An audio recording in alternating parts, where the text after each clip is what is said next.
বেপাৰীটো দক্ষিণ কামৰূপত প্ৰায় সন্তাস চলোৱাৰ দৰে আমাৰ ডিকে কলেজৰে হওক বা ৰামপুৰ কলেজৰে হওক আৰ বিৰে হওক সৰু ল'ৰাবিলাকক ইয়ে মানে ড্ৰাগছ ছাপ্লাই কৰা বুলি আমি বিভিন্ন সময়ত খবৰ পাৰি আহিছোঁ। আজি স্থানীয় ৰাইজৰ সহযোগত এই ইদুল তাৰ ঘৰ বঙৰাত আগতেও জেল খাই আহিছে, আগতেও ধৰা পৰিছিল। আজি আকৌ পুনৰ মানে বৃহৎ সংখ্যক প্ৰায় 42 কণ্টেইনাৰমান ড্ৰাগছৰ সৈতে এইখন চুইফ্ট গাড়ী মানে কৰায়ত্ব কৰা হৈছে।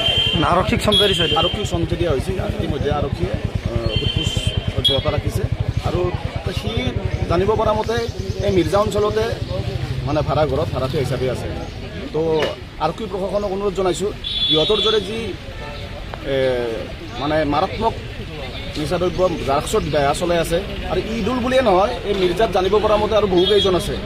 আশা কৰিছোঁ আৰু আৰক্ষী প্ৰশাসনকো দাবী কৰিছোঁ, কোন এই মানে ড্ৰাগছৰ লগত কোন জড়িত আছে এই গ্ৰেপ প্ৰয়াত্ত কৰি এই ড্ৰাগছৰ দৰে মাৰাত্মক যি ব্যাধি আমাৰ দক্ষিণ কামৰূপত প্ৰায় ল'ৰাই এতিয়া কলেজত অহা ল'ৰাই বৰ্তমান ড্ৰাগছৰ কবলত পৰিছে। আৰু চৰকাৰ প্ৰশাসনক অনুৰোধ জনাইছোঁ যে অতি শীঘ্ৰেই যি ড্ৰাগছ ব্যৱসায়ীৰ লগত জড়িত যোন আছে প্ৰয়াত্ত কৰিবলৈ অনুৰোধ জনাইছোঁ। এই ল'ৰাটো আচলতে পাপৰ নামেৰে পৰিচিত। পাপৰ বুলি জানো আমি। কেইবাবাৰো ইতিমধ্যে ড্ৰাগছৰ ড্ৰাগছৰ কেছতে হাতলৈকে ধৰিছিলে, জেলৰ পৰাও আহিছে।